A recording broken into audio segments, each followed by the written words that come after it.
Assalamualaikum sahabat ruang belajar, apa kabar semuanya? Semoga sehat selalu. Ketemu lagi dengan saya, Eko Prastyo. Selamat datang di ruang belajar. Ketika orang-orang kaya berjuang untuk mewujudkan apa yang namanya passive income, sementara sebagian besar dari kita justru terjebak pada apa yang namanya passive spending. Passive spending inilah yang bikin banyak orang kaya jatuh miskin, yang membuat orang miskin tetap miskin, dan orang-orang yang ada di golongan menengah mereka sulit untuk menjadi kaya namun punya potensi besar untuk terjebak dalam kemiskinan. Apa sih passive spending itu? Kenapa passive spending itu berbahaya?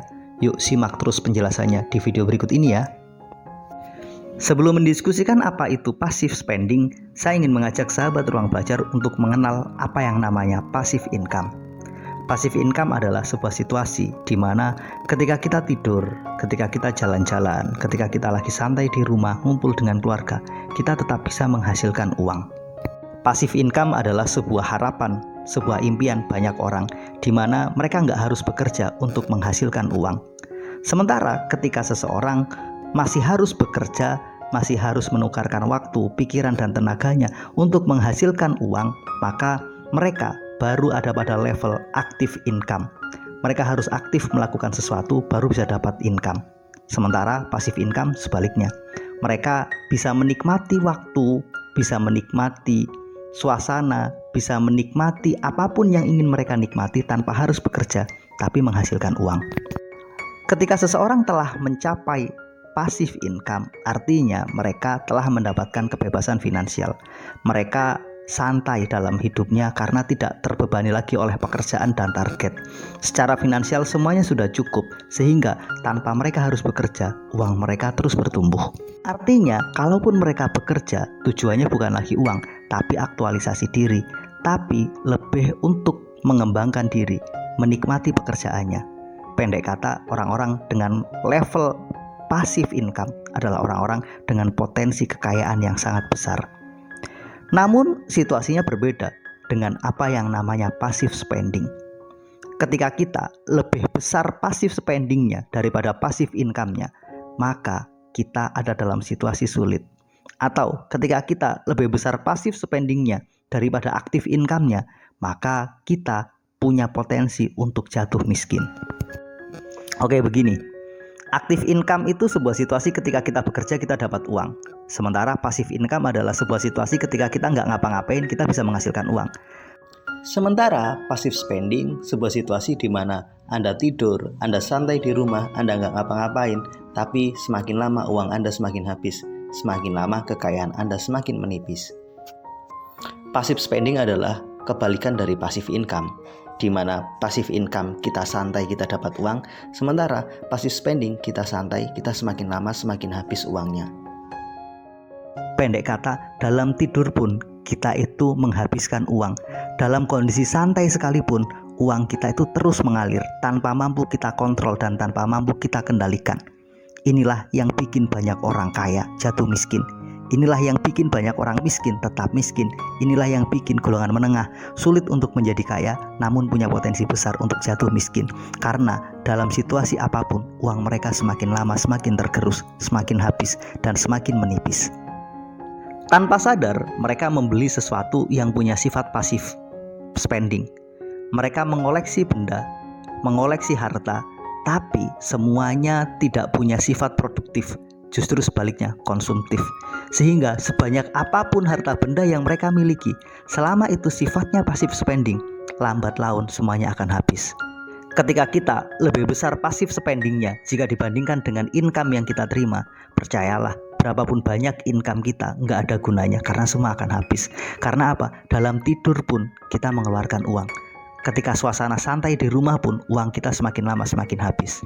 Apa saja bentuk-bentuk passive spending itu? Ada banyak modelnya.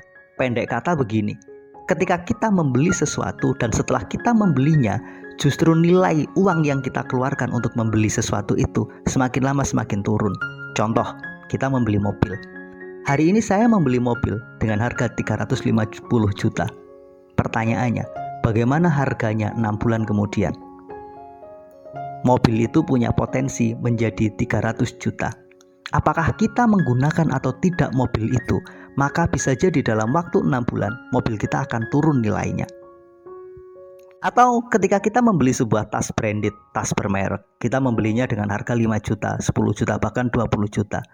Pertanyaan saya, setelah 3 tahun kemudian, apakah uang 20 juta yang kita gunakan untuk membeli tas branded tersebut masih sama?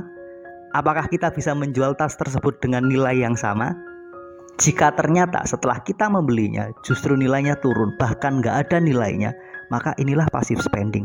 Bayangin, jika kita membeli tas 30 juta, 3 tahun kemudian dijual dengan harga sisanya hanya 3 juta. Berapa banyak uang yang kita habiskan? Ketika kita membeli tas sekarang, kemudian tas itu kita taruh di atas sebuah lemari atau di dalam sebuah etalase, kita tidak menggunakannya, tapi setiap hari, setiap detik, setiap waktu, kita telah mengeluarkan atau menghabiskan uang kita lewat turunnya nilai dari sebuah tas tersebut.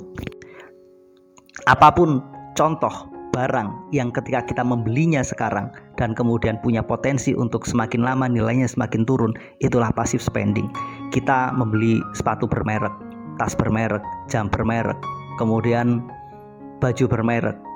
Ketika kita menghabiskan uang kita untuk itu semua, ya tanpa sadar kita telah mengeluarkan uang 30 juta, dan uang 30 juta itu akan semakin lama semakin turun sampai akhirnya gak ada nilainya.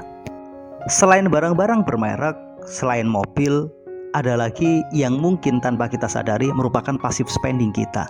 Misalkan kita berlangganan TV berbayar, atau kita menjadi member dari sebuah klub, entah sebuah gym, atau mungkin klub renang, atau mungkin klub hobi yang kemudian kita ikuti.